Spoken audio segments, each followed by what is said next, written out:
a woke speech. And I'm going to say some positive things at the end, but I just want to preface it with that because that's where I am. And he also said that we must ask ourselves why we are where we are today.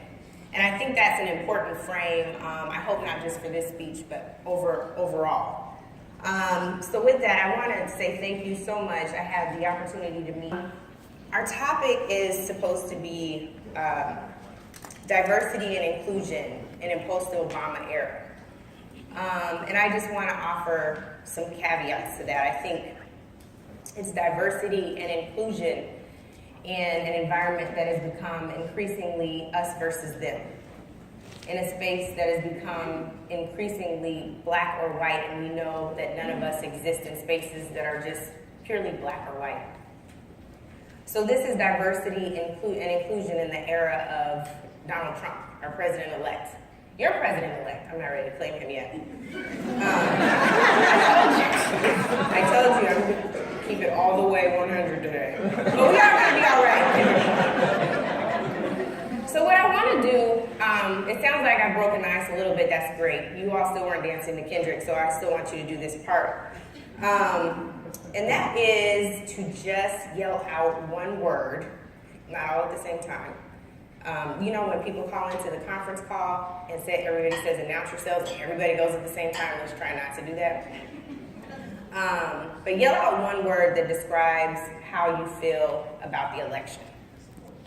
That was not a yell, but disappointed is one word. Frustrated. Sad. Shocked. We just did the conference call thing. So the four together I missed. Concerned, shocked, confused, surprised, terrified, disgusted, prayerful. Look at God. Nervous. I'm serious. What else? Better hold on to hope. Anybody else? No? Okay. Determined. Fired up. You ready to go to Canada? Fired up and ready to go somewhere else. Okay, so that's helpful. I think that in so many ways I've experienced a lot of those emotions, and we're going to get back to the election. But first, I think we need to set context for this election.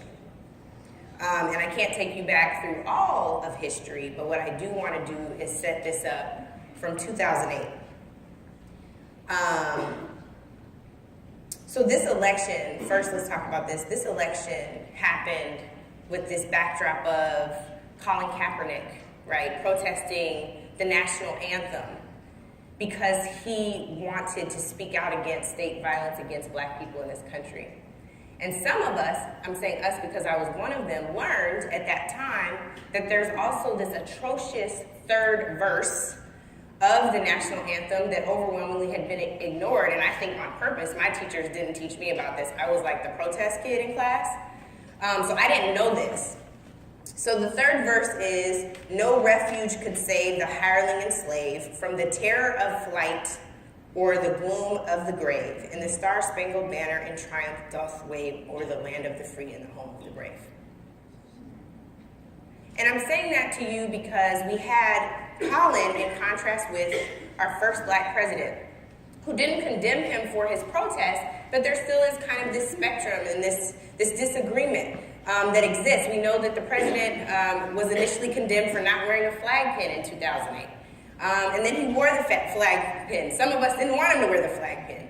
I was the kid that when the Malcolm X movie came out, I was in the 7th grade, I stopped eating pork. You know, I decided I wasn't going to ever stand for the national anthem again. Wasn't going to put my hand on my chest. That was not Plymouth Rock, laid it on us. You know, I mean, I was all about that life. My dad named me after Angela Davis, so just know that'll be a recurring theme today.